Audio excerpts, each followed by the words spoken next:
OTW kebun dulu. Ingin video. Bab 2371 sampai bab 2375. Ketika Malan sepenuhnya diserahkan ke lembaga pemasyarakatan Bedford Hills, dia mulai mendominasi dan menikmati perlakuan yang tidak memihak. Ye Chen yang berada di rumah Fei menerima informasi dari Wan Pojun. Berkat saluran intelijen yang kuat di istana Wanlong, informasi ini mencakup hampir semua kejahatan yang dilakukan Mei Yuzhen selama bertahun-tahun berada di Amerika Serikat. Informasi tercetak ini berisi lebih dari 30 halaman, dan Ye Chen membutuhkan lebih dari 1 jam untuk membaca semuanya. Dan ketika dia membaca informasinya, dia sangat marah. Dia tidak menyangka Mei Yuzhen ini akan melakukan kejahatan yang tak terhitung jumlahnya terhadap rekan senegaranya di Amerika Serikat. Selama bertahun-tahun, setidaknya ada 30 orang yang tewas langsung atau tidak langsung di tangannya yang identitas aslinya dapat dilacak. Ada juga banyak orang yang menghilang sama sekali setelah melakukan kontak dengannya, dan mereka tidak tahu apakah mereka masih hidup atau sudah mati. Dan seperti Malan, ada banyak sekali orang lain yang dikirim ke penjara olehnya. Namun, Istana Wanlong belum menemukan jejak Mei Yuzhen. Karena wanita ini tidak muncul di tempat umum manapun sejak dia meninggalkan Providence, dan dia menghilang dari dunia. Ye Chen berspekulasi bahwa meskipun Mei Yuzhen dalam pelarian, dia tidak akan pernah menyerah. Karena seluruh anggota keluarganya telah ditangkap dan seluruh asetnya telah disita, dia pasti tidak mau menerima keadaan ini. Oleh karena itu, meskipun Mei Yuzhen sedang dalam pelarian, wanita kejam ini pasti akan menemukan cara untuk terus melakukan kejahatan dan menghasilkan keuntungan ilegal. Jadi Ye Chen menelepon Wan Pojun. Begitu panggilan telepon masuk, dia berkata, "Pojun, saya telah membaca semua informasi yang Anda kirimkan." Wan Pojun berkata dengan malu, "Maaf Tuan Ye. Saat ini kami tidak memiliki informasi tentang keberadaan spesifik Mei Yuzhen. Tidak ada petunjuk.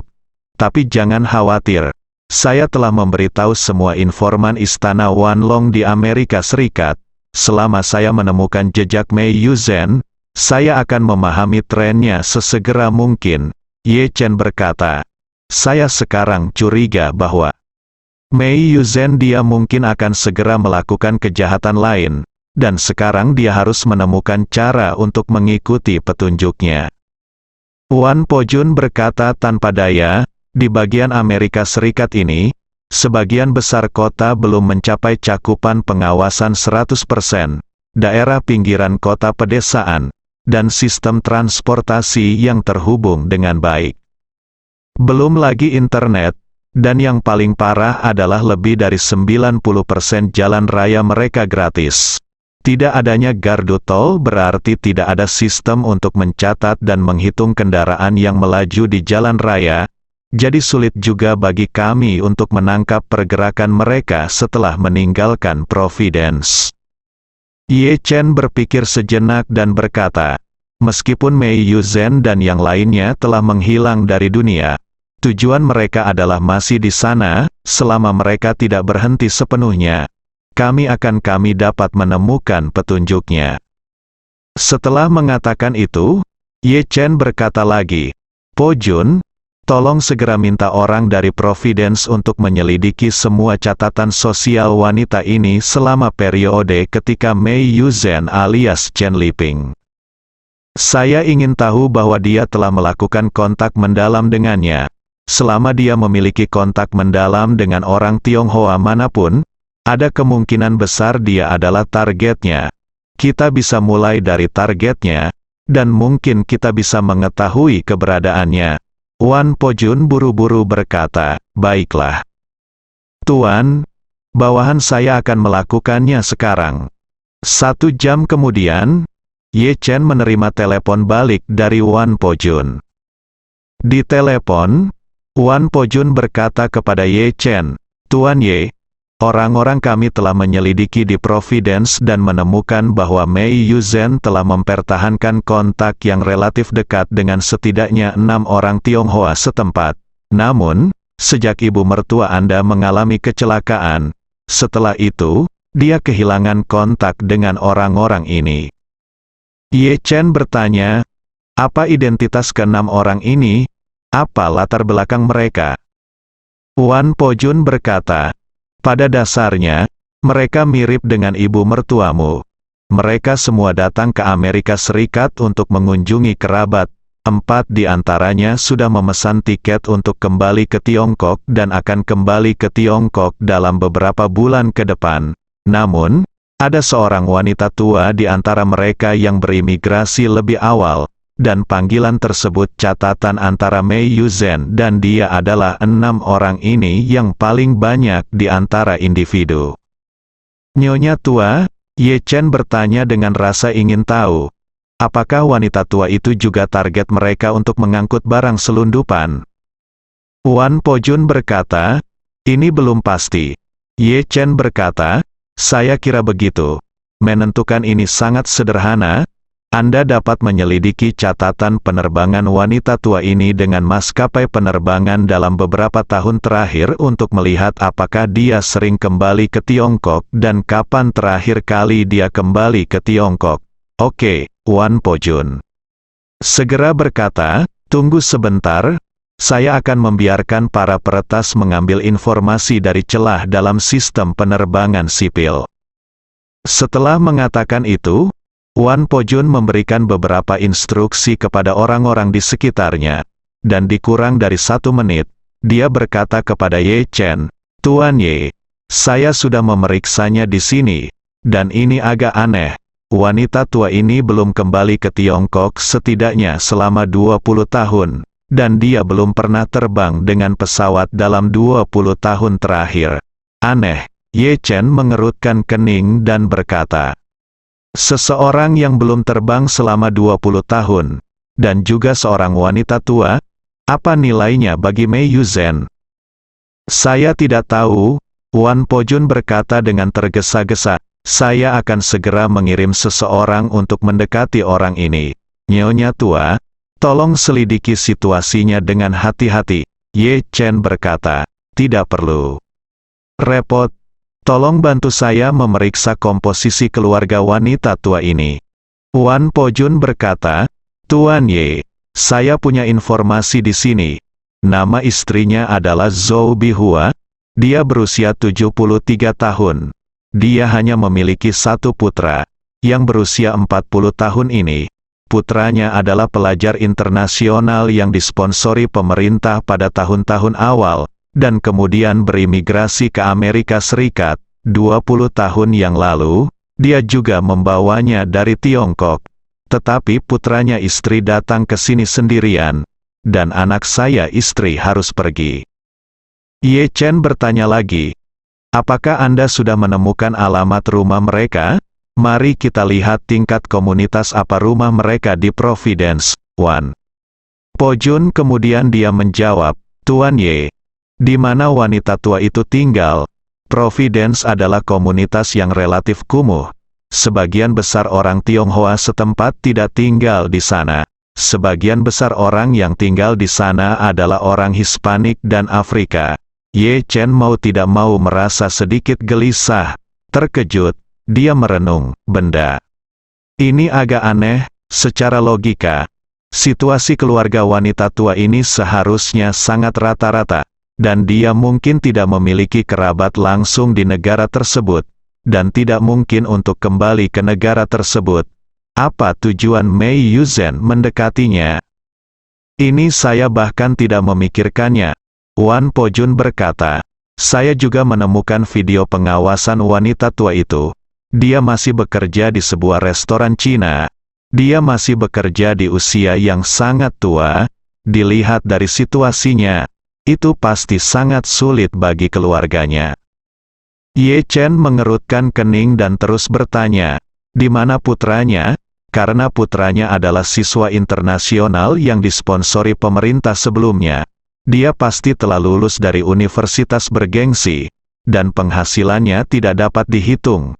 Terlalu rendah, kan? Wan Po-jun menjelaskan. Situasi putranya relatif menyedihkan. Dia memiliki penghasilan yang baik di tahun-tahun awal dan bekerja sebagai direktur teknis di sebuah perusahaan multinasional. Namun, sejak dia berusia 35 tahun, dia telah mencari pekerjaan. Dan dipecat, lalu mencari pekerjaan lagi, dan penghasilannya terus menurun. Dia telah menganggur selama lebih dari setahun. Pinjaman hipotek di rumah telah ditangguhkan selama beberapa bulan. Sekarang bank akan mengambil alih rumah. Putranya baru saja menjual mobil keluarga seharga 100.000 yuan beberapa hari yang lalu.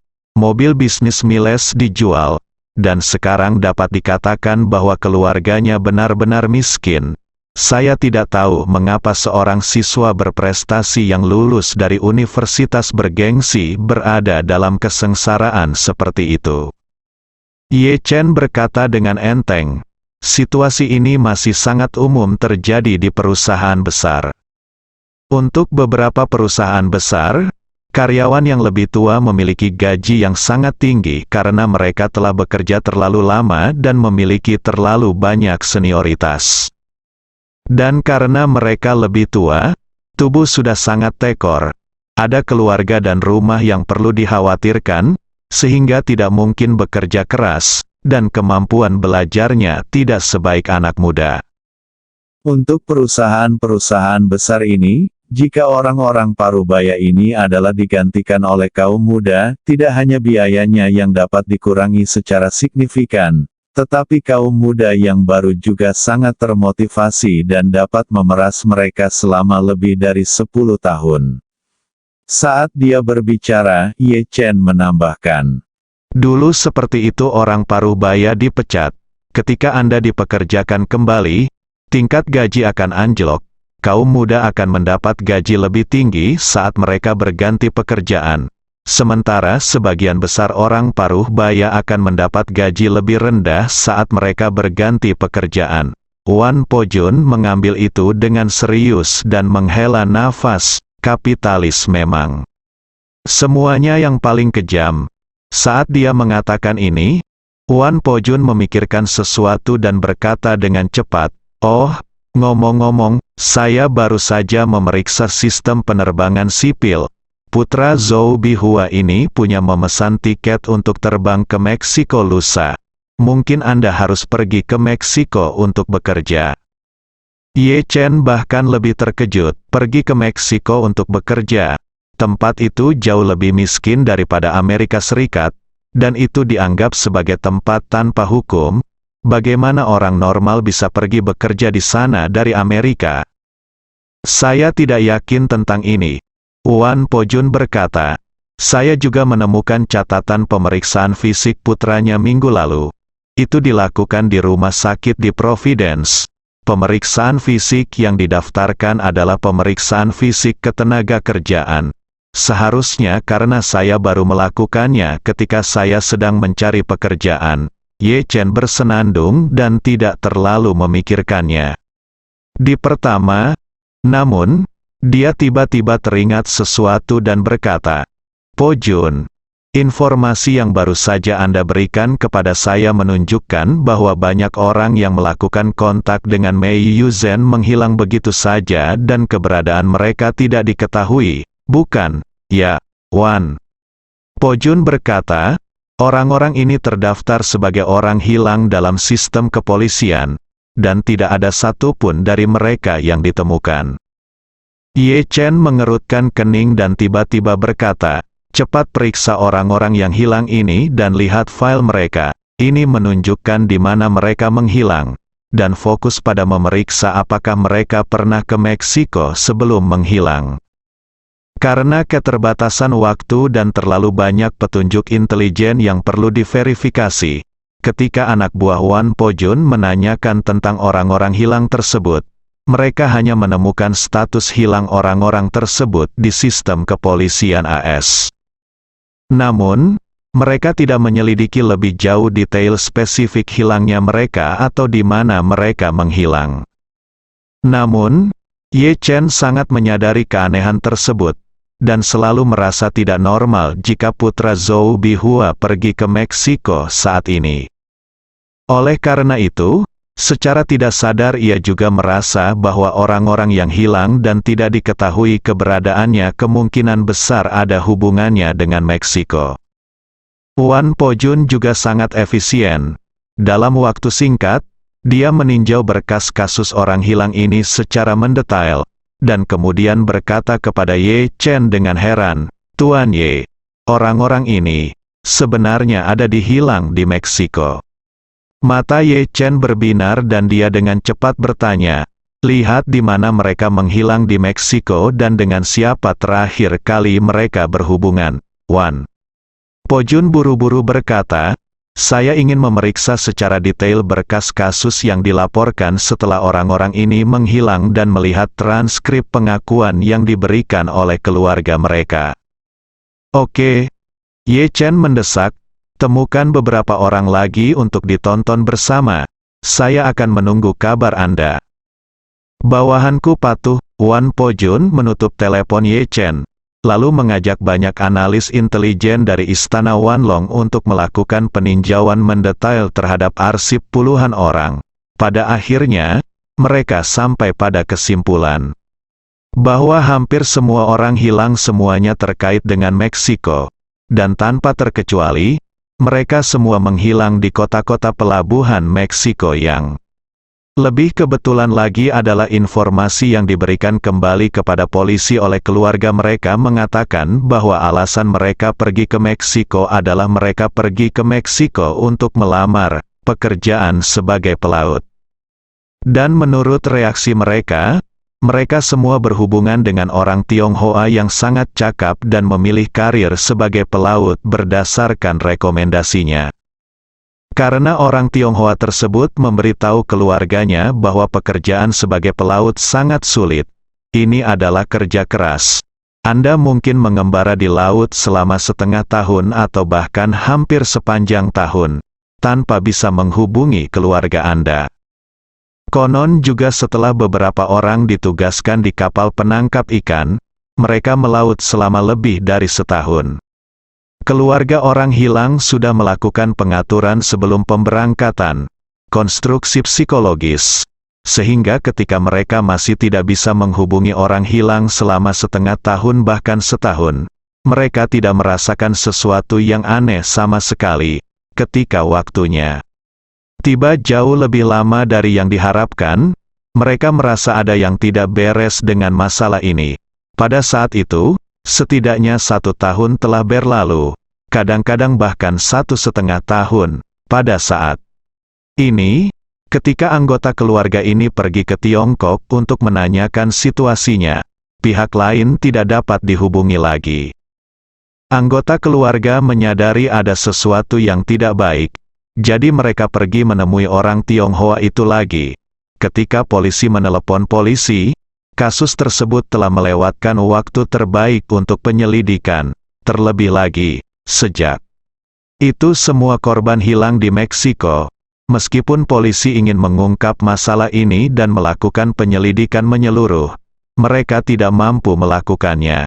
Karena Meksiko berbeda dari kebanyakan negara lain, di Meksiko ada banyak korban yang hilang, sejumlah besar kelompok kriminal bersenjata, dan pembunuhan lebih sering terjadi di negara ini daripada kecelakaan mobil.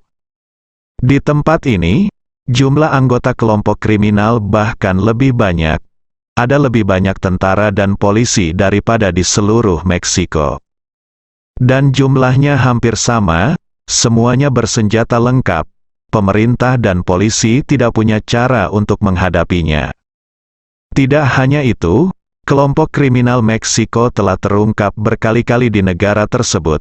Mereka menculik dan membunuh politisi, dan telah lama melakukan penetrasi ke dalam sistem militer dan politik. Jadi di Meksiko, kelompok kriminal berada di puncak rantai makanan.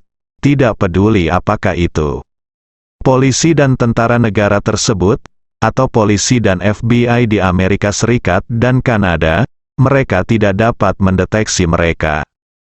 Karena tidak ada yang bisa mengendalikan kelompok kriminal di Meksiko, kecuali kelompok kriminal yang lebih besar.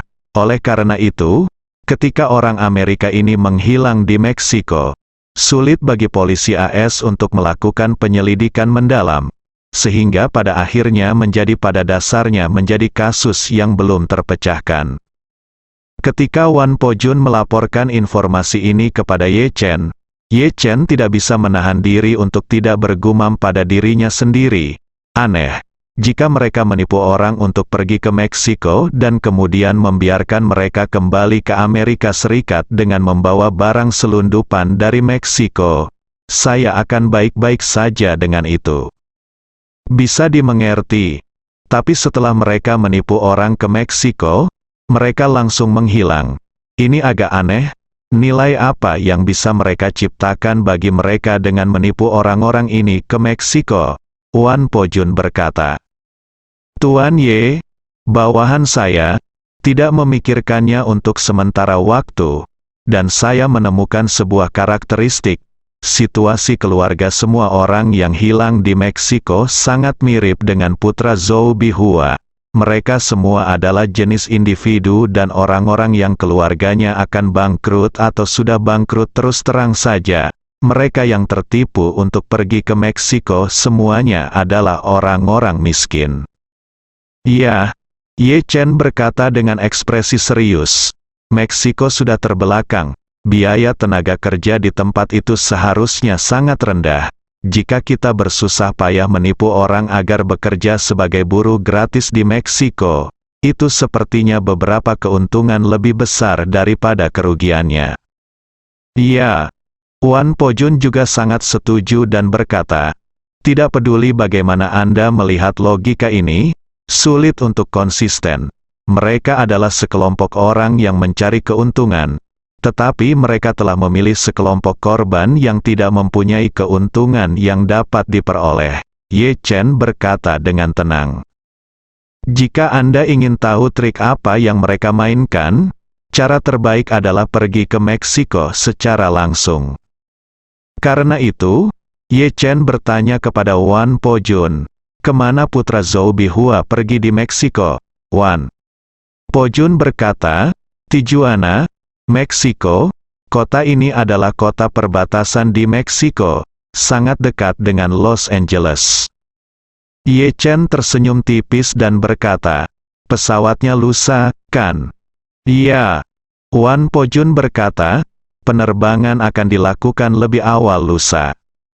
Ye Chen melihat waktu dan berkata, ya, hanya lebih dari 30 jam sebelum keberangkatan, pesawat harus dibuka untuk check-in. Periksa apakah putra Zhou Bihua sudah check-in.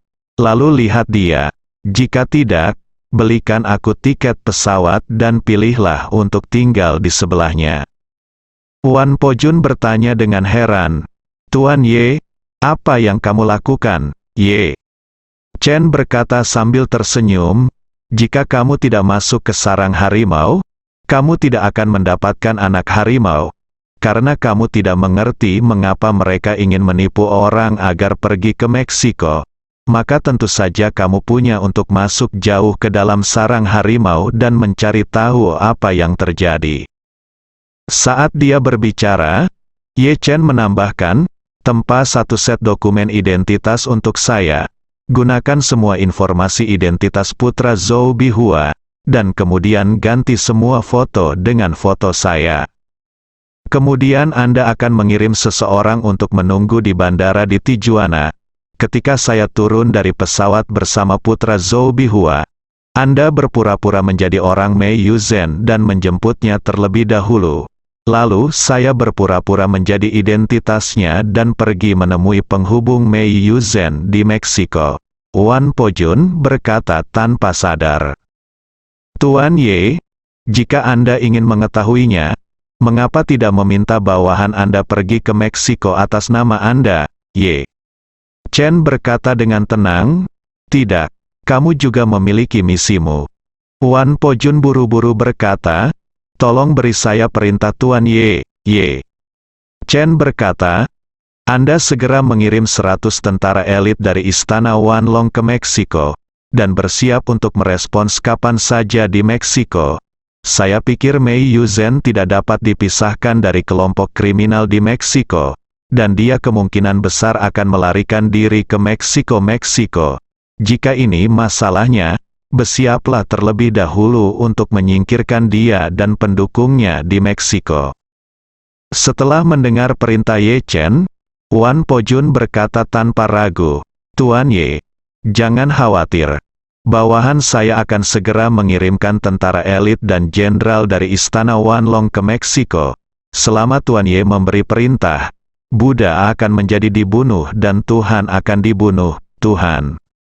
"Oke," Ye Chen berkata dengan keras dengan penuh keagungan, "beritahu para prajurit di bawah bahwa setelah masalah ini selesai, saya akan mencatat kontribusi untuk mereka. Perjamuan perayaan akan diadakan di Meksiko. Saya, Ye Chen bertekad untuk membuat mereka semua maju dalam kekuatan." Ye Chen telah lama bertekad untuk terus meningkatkan kekuatan Istana Wanlong secara keseluruhan. Sekarang dia telah mengumpulkan sejumlah besar dana untuk Istana Wanlong. Apa yang perlu dia lakukan selanjutnya adalah meningkatkan efektivitas tempur para prajurit Istana Wanlong. Saat ini, solusi terbaik adalah membantu mereka meningkatkan budidaya mereka. Bagi sebagian besar prajurit, tidak perlu meminum pil penyebar darah utuh dan pil penyelamat jantung. Bahkan sepertiga atau seperempat pil penyebar darah dan penyelamat jantung dapat membuat mereka lebih kuat. Jika ditambahkan beberapa pil peremajaan, itu juga akan meningkatkan kekuatan mereka atau menambahkan beberapa peiyuan dan energi spiritual yang kuat, pasti akan membantu mereka membuka lebih banyak meridian. Oleh karena itu, setelah operasi ini, Ye Chen berencana menggunakan ramuan untuk membuat anggur yang dapat meningkatkan budidaya para prajurit. Pada saat itu, dia tidak bisa tidak merayakan pencapaian mereka dan membuat kekuatan mereka semakin tinggi. Ketika Wan Pojun mendengar ini, dia juga menebak niat Ye Chen. Dia sangat bersemangat dan berkata berulang kali, "Jangan khawatir, Tuan Ye, bawahan saya akan berusaha sekuat tenaga." Ye Chen bersenandung dan bertanya lagi, "Ngomong-ngomong, bagaimana kabar ibu mertuaku di penjara?" Wan Pojun segera berkata, "Ibu mertuamu telah mengikuti instruksimu, dan tentara wanita kita ada di sini. Penjara Gunung Bedford ada, tidak mungkin ada orang di sekolah pelatihan yang berani menyinggung ibu mertuamu." Ye Chen menghela napas dan berkata dengan tenang, "Sekarang saya tidak khawatir dia akan diintimidasi oleh orang lain. Saya sekarang khawatir apakah dia akan menindas orang lain secara sembarangan. Jika dia menindas mereka, tidak masalah. Jika dia memprovokasi orang-orang yang memprovokasi dia, saya khawatir dia akan dapat mendominasi orang lain dengan memiliki pendukung di dalam." Setelah mengatakan itu, Ye Chen bertanya, "Tolong minta seseorang untuk bantu aku mengawasinya.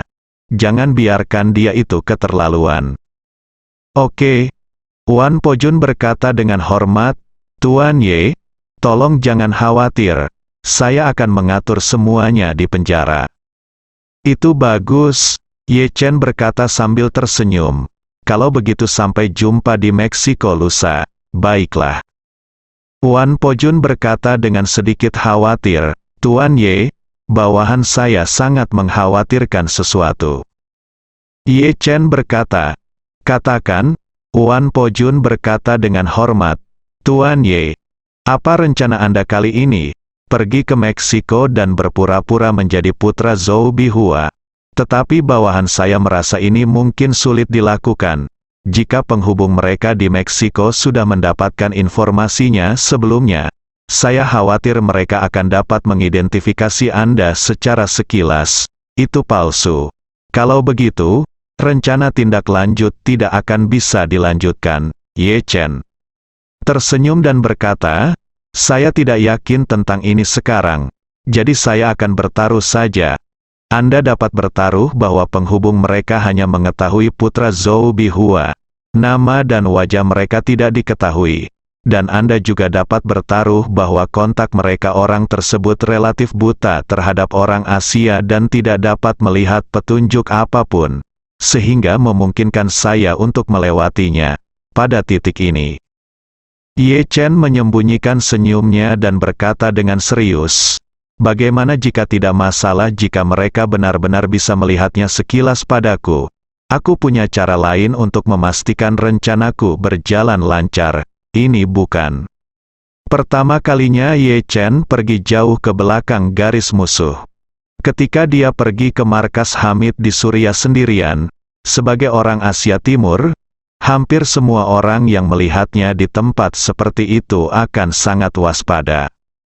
Namun, Ye Chen mengandalkan saran psikologisnya yang kuat saat itu untuk masuk dan keluar dari markas Hamid yang dijaga ketat.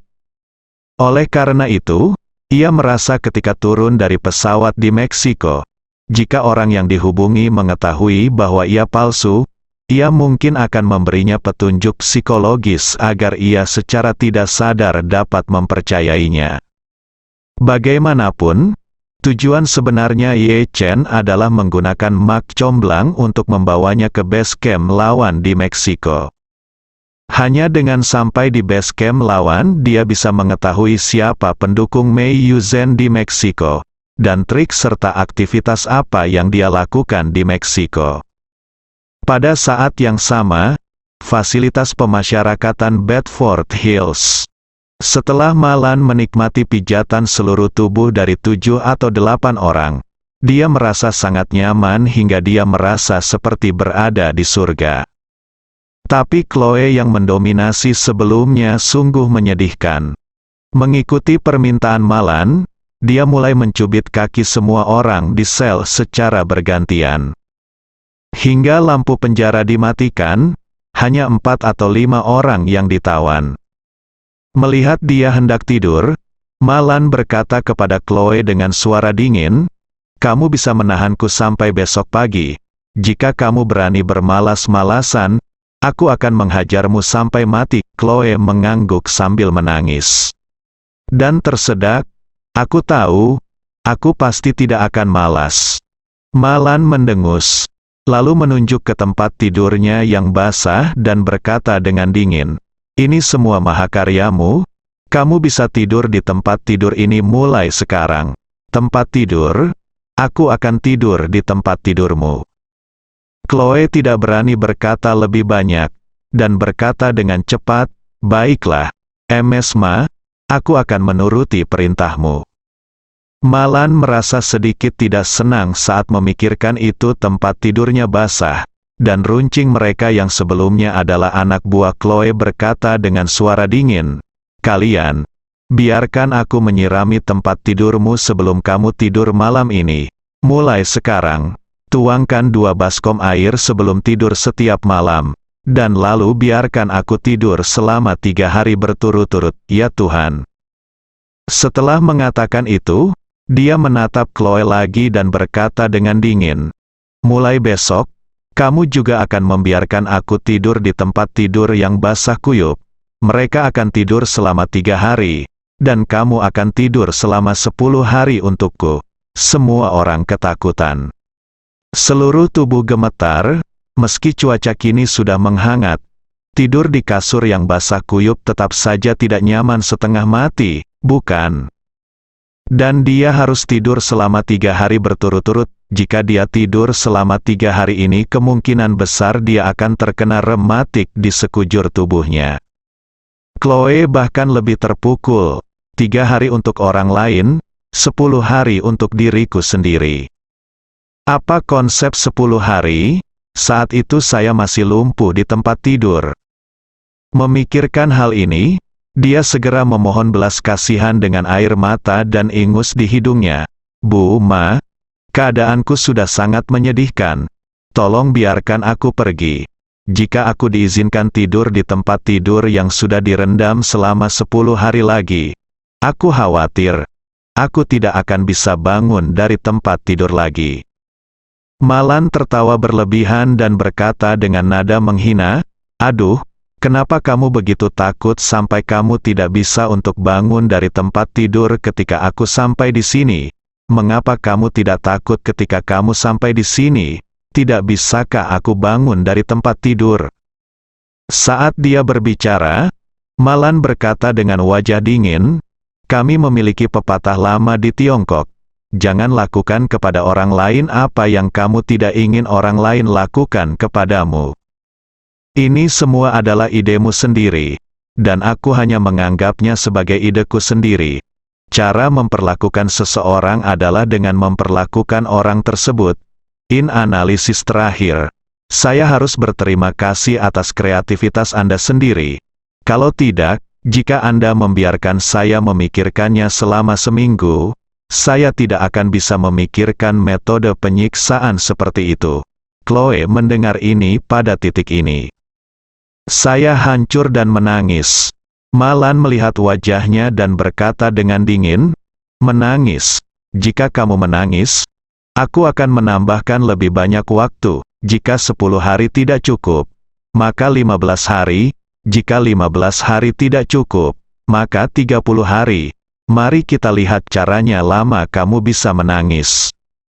Chloe mendengar ini, dia segera menahan tangisnya, mengulurkan tangannya untuk menyeka air matanya, dan tersedak. Aku tidak akan menangis lagi." Malan tertawa dan bertanya padanya, "Chloe, tahukah kamu bahwa kamu diintimidasi kali ini? Perasaan seperti apa yang kamu rasakan?" Mata Chloe sudah berkaca-kaca, dan dia mengangguk dengan sangat sedih. "Aku tahu," kata Malan sambil tersenyum. "Ingat aku, siapapun yang menghina orang lain, orang akan selalu mempermalukanmu." Malam itu, Chloe hanya bisa bola-balik antara kamar mandi dan setiap tempat tidur. Dia harus memijat kaki semua orang di penjara setidaknya selama setengah jam seperti yang diminta oleh Malan. Belum lagi tidak tidur malam ini. Meski besok siang, saya khawatir saya tidak bisa memiliki waktu luang. Adapun mantan antek dan anteknya, mereka semua terpaksa berbaring di ranjang basah dan berguling-guling. Mereka tidak berani berbaring dalam satu posisi terlalu lama, karena tubuhnya tidak bisa lama-lama bersentuhan dengan ranjang yang basah, karena lama-kelamaan tubuh yang bersentuhan dengan ranjang akan menjadi dingin dan nyeri. Oleh karena itu, satu-satunya hal yang dapat mereka lakukan adalah terus berguling-guling di tempat tidur, seperti sosis yang diletakkan di rak sosis dan terus berputar dan dipanggang. Anehnya, Malan yang akhirnya berbalik dan menjadi master, tidak tertidur. Dini hari berikutnya, Malan, yang tidak tidur sepanjang malam, tampak lebih energi dibandingkan siapapun di sel. Saat ia bangun dari tempat tidur, Chloe masih berusaha sekuat tenaga untuk meremas kaki narapidana tersebut. Saat ini, dia sudah merasakan bagaimana perasaan Malan ketika dia sangat lelah hingga lengannya hampir patah. Dan malam ini, dia akhirnya mengerti bagaimana rasanya ditindas dan ditindas secara sembarangan. Malam itu, dia sangat lelah hingga hampir pingsan berkali-kali, dan tanpa sadar dia menghentikan apa yang dia lakukan. Tetapi ketika dia berpikir bahwa Malan adalah orang yang pasti akan membalas, dan dia harus membalas 10 kali atau 100 kali lipat, dia tanpa sadar tidak berani berpikir malas lagi. Malan berbaring, berjalan ke arah Chloe, dan menatapnya beberapa saat tanpa mengucapkan sepatah kata pun. Saat Chloe melihat Malan mendekat, dia kaget dan ketakutan. Dia hanya meliriknya dari sudut matanya, lalu segera menundukkan kepalanya dan terus mencubit kaki narapidana itu dengan gelisah. Namun, lengan Chloe sekarang benar-benar sakit dan bengkak. Setiap kali dia mengerahkan tenaga, rasa sakitnya sangat menyiksa, kecepatan dan kekuatannya secara tidak sadar melambat. Pada saat ini, Malan tiba-tiba mengangkat kakinya dan menendangnya ke tanah. Kemudian dia mendengar Malan mengutuk dengan suara dingin, Sial, bergerak lebih cepat, kenapa kamu berlama-lama di sini? Chloe menangis. Lalu dia berkata, aku, lengan dan tanganku benar-benar tidak bisa menggunakan kekuatan apapun. Malan berkata dengan nada menghina, kamu pantas mati. Mengapa kamu memaksa nenekmu, Ma, untuk mencubit kakimu? Mengapa kamu tidak memikirkan nenekmu, Ma? Seseorang berusia 50-an, bagaimana lengan dan tangannya bisa begitu kuat? Saat dia berbicara, Malan menjadi lebih marah saat dia memikirkannya, menunjuk ke arahnya dan mengutuk, aku harus lebih kuat dari wanita jalang seperti itu, kamu buruk dan kejam. Kalau tidak, kamu tidak akan bisa belajar dengan baik dalam hidupmu. Chloe benar-benar menyesalinya, tetapi sekarang sudah terlambat. Sepanjang hari, kecuali makan dan bersantai, Chloe menghabiskan hampir seluruh sisa waktunya dengan mencubit kaki para narapidana. Tapi Malan menjalani hari yang menyegarkan. Kecuali 3 prajurit wanita dari Istana Wanlong, hampir semua orang berkumpul di sekitar Malan dan terus menunjukkan perhatian mereka. Untuk pertama kalinya, Malan mendapat kesan yang baik tentang penjara. Perasaan merendahkan dan hormat ini membuatnya sangat puas jauh di lubuk hatinya. Oleh karena itu, sepanjang hari, dia bahkan tidak menelepon Ye Chen atau Xiao Churan. Awalnya, dia berencana menelepon setidaknya 3 kali sehari untuk mendesak menantu laki-lakinya Ye Chen agar segera menyelamatkannya. Tapi hari ini, dia merasa tidak perlu keluar terlalu dini. Jauh lebih menyenangkan merasakan perasaan bisa merespons segala sesuatu sekaligus daripada keluar rumah. Keesokan paginya, Fei Kexin mengantar Marvin secara pribadi ke bandara New York. Fei Kexin agak khawatir saat mengetahui bahwa Ye Chen akan pergi ke Meksiko. Dia awalnya ingin pergi dengan Ye Chen, tapi Ye Chen tidak setuju. Bagi Ye Chen, lebih baik tidak ada orang yang membantunya daripada memiliki seseorang yang membantunya. Ketika seseorang membantu, Anda harus menjaga orang lain, dan hal ini kurang efektif dibandingkan melakukannya sendirian. Terlebih lagi, jika saya ke Meksiko, saya berencana untuk masuk jauh ke dalam sarang harimau dan berpura-pura menjadi babi untuk memakan harimau tersebut. Dengan Fei Kexin, pasti saya akan merugi. Fei Kexin tidak tahu apa yang akan dilakukan Ye Chen di Meksiko pada awalnya. Ketika dia mendengar bahwa Ye Chen akan menggantikan calon korban dan menyelinap ke dalam jebakan maut pihak lain, dia tahu bahwa jika dia mengikutinya, selain itu menyeret Ye Chen kembali, itu tidak memiliki efek positif. Jadi, dia hanya bisa menyerah karena frustrasi. Ketika mobil berhenti di pintu masuk bandara, Ye Chen berkata kepada Fei Kexin, Anda memiliki status khusus, jadi jangan keluar dari mobil. Fei Kexin berkata dengan tergesa-gesa, Tuan Ye, mohon perhatikan keselamatanmu. Ye Chen mengangguk ringan. Dia mengangguk, mengucapkan selamat tinggal padanya, lalu membuka pintu dan keluar dari mobil. Kemudian Ye Chen mengeluarkan koper kecil dari bagasi dan berjalan ke bandara tanpa menoleh ke belakang. Koper ini berisi beberapa pakaian sehari-hari yang baru dibeli kemarin. Ye Chen tidak tahu apa yang menunggunya di Meksiko, tetapi kali ini dia harus berpura-pura menjadi orang yang tidak siap menghadapi bahaya, dan dia bepergian jauh. Jadi tentu saja dia harus membawa beberapa barang pribadi. Setelah datang ke konter untuk menukarkan boarding pass-nya, Ye Chen melewati pemeriksaan keamanan sendirian dan tiba di gerbang boarding yang ditentukan lebih awal. Karena perjalanannya kali ini di kelas ekonomi, ia hanya bisa menemukan kursi kosong di pintu boarding. Sambil menunggu naik ke pesawat, ia menunggu targetnya muncul. 10 menit kemudian, seorang pria paruh baya Asia berusia 40-an bergegas mendekat. Sekilas Ye Chen mengenali orang lain, Dia adalah putra Zhou Bihua, Lang Hongjun.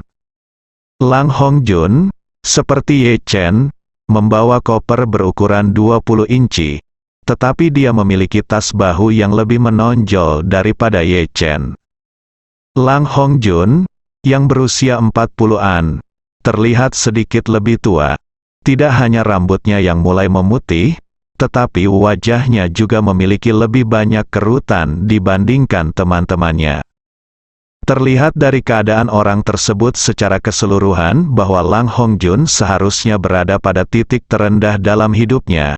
Ia terlihat kesepian, dengan sedikit kesedihan dan keengganan di saat yang bersamaan.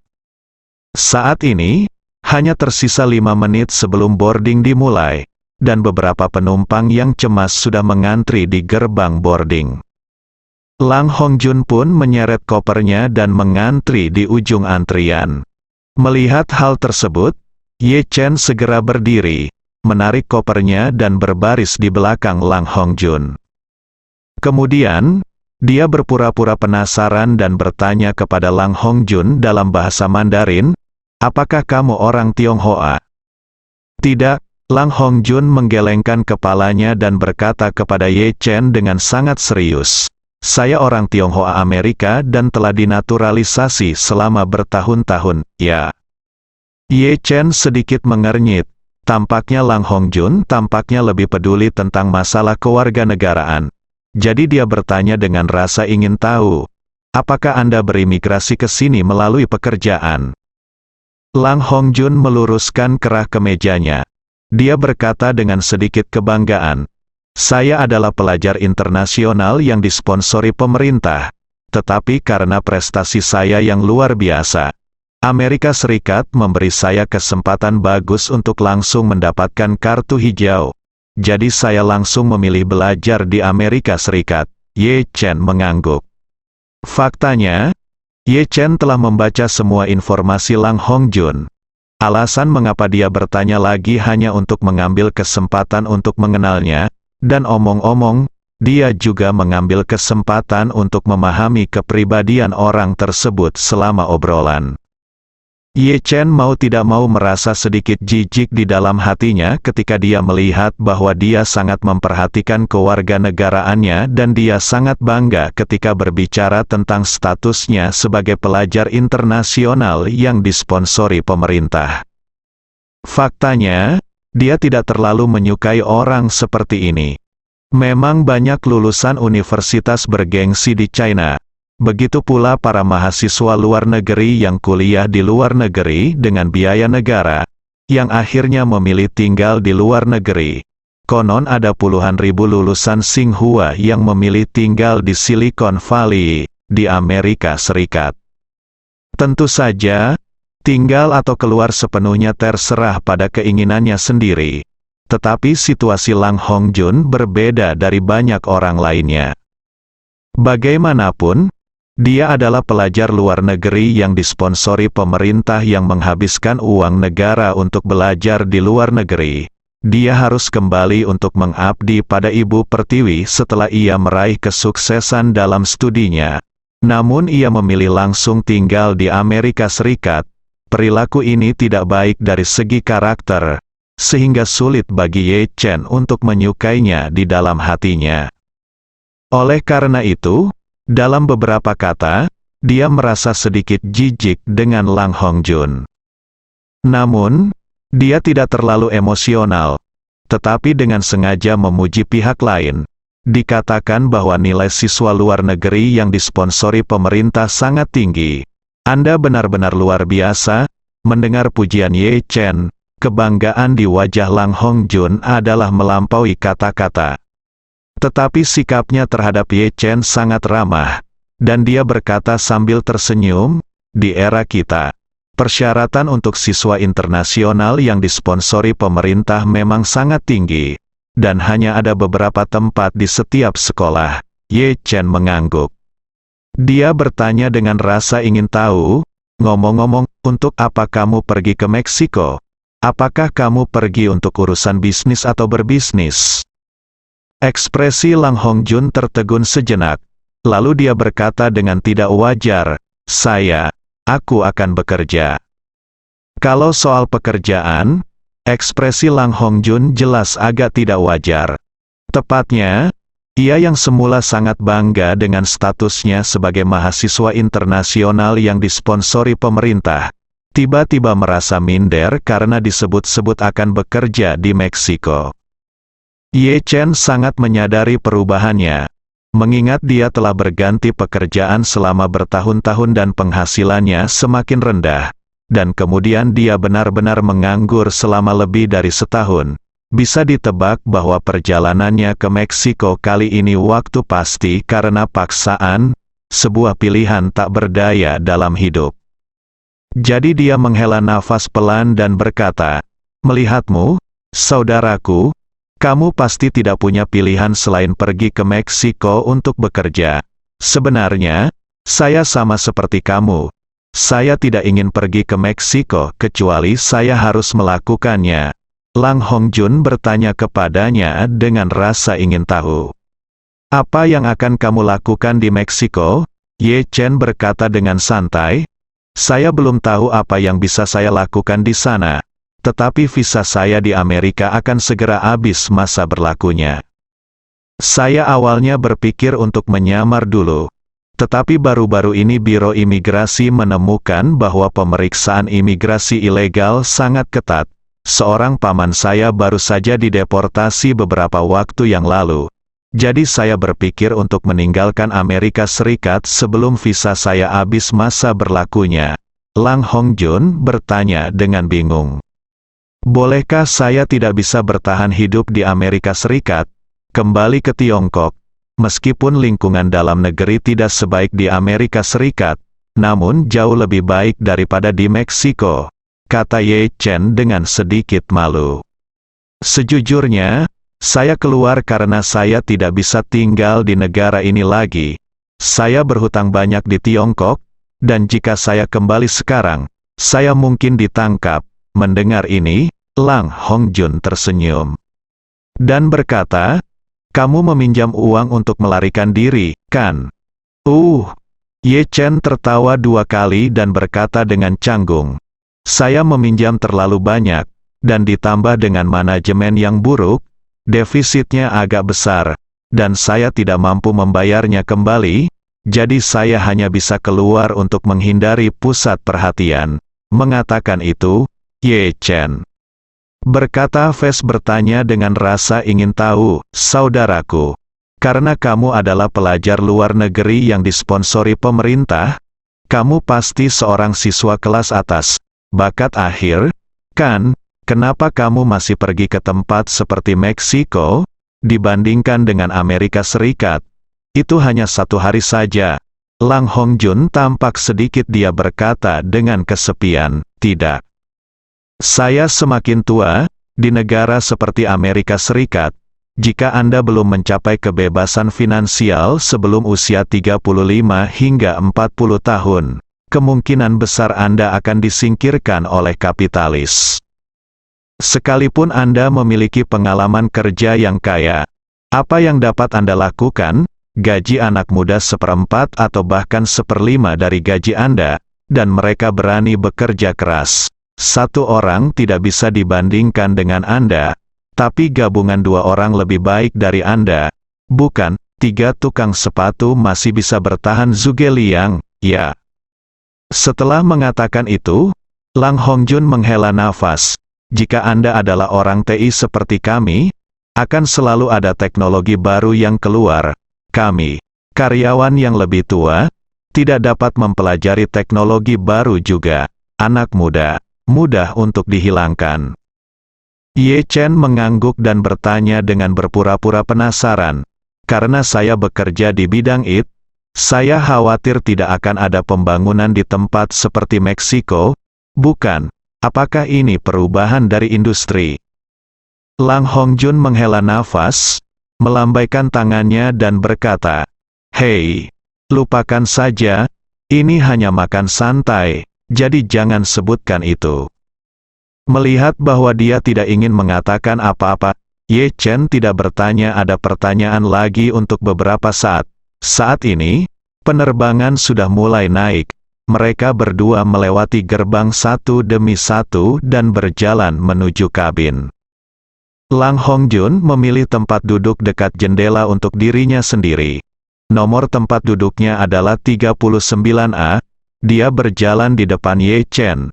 Setelah tiba di tempat duduk, dia berhenti dan memasukkan koper dan tas bahunya ke dalam kompartemen bagasi sebelum masuk ke tempat duduknya. Ye Chen mengambil boarding pass dan berpura-pura memeriksa nomor kursi, dan tidak bisa menahan diri untuk tidak bergumam, 39B. Di mana 39B ini? Saat dia berkata, dia tiba-tiba mengangkat kepalanya dan melirik ke arah Lang Hongjun, berpura-pura terkejut dan berkata, "Aduh, Pak Tua saudaraku, sungguh takdir, kursiku ada di sebelahmu." Benarkah? Lang Hongjun juga jelas terkejut. Kami adalah rekan senegaranya. Saat kami mengantri untuk naik pesawat, kami berada satu di belakang yang lain. Tak disangka, setelah naik pesawat, keduanya duduk bersebelahan. Artinya sedikit takdir. Jadi, Lang Hongjun menunjukkan senyuman tulus yang langka dan berkata dengan cepat, "Oh, ini benar-benar takdir. Ayo, duduk." Ye Chen mengangguk, menyimpan kopernya, lalu duduk di kursi Lang Hongjun di sebelahnya. Dia berkata sambil tersenyum, "Sepertinya ada orang yang bisa diajak ngobrol selama perjalanan ini." Lang Hongjun juga melepaskan kewaspadaan aslinya terhadap Ye Chen dan bertanya kepadanya dengan rasa ingin tahu, "Ngomong-ngomong, saudara, kapan kamu pergi ke Meksiko kali ini? Apakah ada orang di sana? Apakah Anda mengenal saya?" Ye Chen tersenyum santai dan berkata, "Saya punya kenalan dengan Mao. Saya hanya pergi jalan-jalan dan melihat apakah ada bisnis yang cocok yang bisa saya lakukan. Jika adalah, saya akan melakukannya.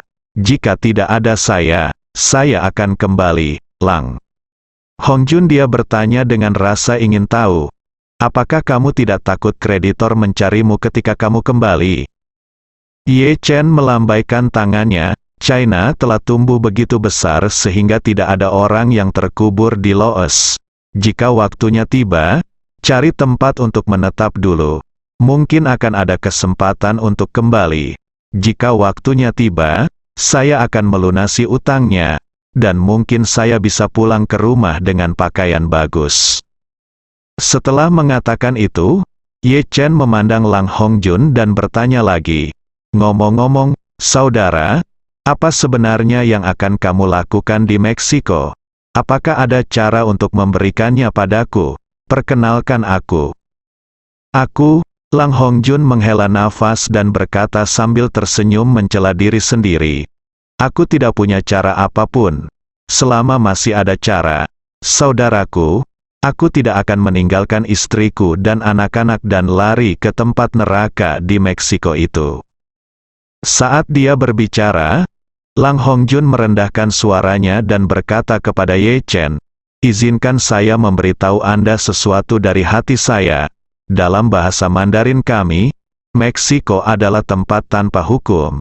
Mengapa Presiden menghabiskan begitu banyak uang untuk itu sebelumnya? Membangun tembok di perbatasan. Bukankah Anda hanya ingin mengendalikan imigrasi ilegal dan penyelundupan narkoba di sana? Siapa yang mau orang Amerika yang baik-baik saja datang ke sini?" Ye Chen mengangguk dan bertanya dengan rasa ingin tahu, "Saudaraku, aku sudah membicarakan hal ini sejak lama, tetapi aku tidak mengatakan apa yang akan kamu lakukan." Lang Hongjun berhenti menutup-nutupi dan berkata dengan serius, "Sejujurnya, saudaraku, aku pergi ke Meksiko kali ini untuk menjadi seorang pelaut." "Pelaut?" Ye Chen bertanya dengan rasa ingin tahu. "Apakah kamu seorang pelaut?" "Iya." Lang Hongjun mengangguk. "Seorang teman ibu saya memperkenalkan saya kepadanya. Dia mengatakan gajinya cukup bagus dan dia bisa mendapatkan puluhan ribu setahun, bahkan ratusan ribu dolar, tapi itu hanya sedikit kerja keras." Ye Chen sedikit mengernyit. bertanya-tanya apa tujuan dibalik penggunaan kedok seorang pelaut oleh Mei Yuzhen untuk menipu Lang Hongjun itu. Tapi setidaknya satu hal yang pasti, orang kejam seperti Mei Yuzhen tidak akan pernah bisa menipu Lang Hongjun agar menjadi seorang pelaut. Ye Chen mempertahankan ekspresinya dan berkata, "Saudaraku, kamu adalah siswa terbaik, tidak peduli bagaimana kamu mengatakannya. Pergi ke laut untuk menjadi anggota kru akan sedikit tidak memenuhi syarat. Daripada melakukan ini, sejujurnya, kamu mungkin juga melakukannya kembali ke Tiongkok untuk pembangunan. Pembangunan dalam negeri sangat cepat. Anda pasti dapat menemukan yang bagus. Ada jalan keluarnya." Ekspresi Lang Hongjun terkejut, dan kemudian dia menghela nafas. "Bukannya aku belum melakukannya. Aku belum memikirkannya. Tapi terkadang aku merasa malu. Kerabat, teman, dan mantan teman sekelasku semua tahu bahwa aku berimigrasi ke Amerika lebih awal, dan bahkan membawa ibu tuaku ke Amerika. Aku juga menerima berkah dari Amerika Serikat. Selama bertahun-tahun, mereka menyebutkan bahwa keluarga kami tidak hanya iri tetapi juga iri. Jika saya kembali ke Tiongkok untuk mengembangkan karir saya saat ini, mereka mungkin tidak tahu apa yang akan mereka katakan tentang saya di belakang saya." Kembali, ketika Ye Chen mendengar ini, dia tersenyum tipis dan berkata dengan tenang, "Pak." Lang Hongjun berkata dengan ekspresi bersalah, "Sejujurnya, saudaraku, saya selalu merasa bersalah atas tanah air saya selama bertahun-tahun. Meskipun saya telah menjadi warga negara Amerika dan memegang paspor Amerika, saya selalu ingat dalam hati bahwa tanah airkulah yang mengasuhku. Tanah airku membiayaiku untuk pergi belajar, tapi aku tidak bisa menahan godaan dari luar dan mengkhianati kepercayaan tanah air. Kamu bilang kalau aku seperti mereka, aku akan menjadi besar ditembak, seperti pengusaha atau eksekutif Fortune 500. Saya juga bersedia pulang ke rumah dengan membawa uang dan pakaian, menyumbangkan sejumlah uang untuk alma mater lama saya, dan menyiapkan dana beasiswa untuk membantu anak-anak yang tidak mampu untuk belajar, yang dapat dianggap sebagai penebusan." Pada titik ini, mata Lang Hongjun melebar. Hong berkata dengan sedih, "Kuncinya adalah saya tidak memenuhi harapan, saya tidak bisa mengkhianati Ibu Pertiwi terlebih dahulu. Sekarang saya tidak bisa bertahan hidup di luar. Aku akan kembali memohon pada Ibu Pertiwi untuk menjagaku, kan?" Bersambung.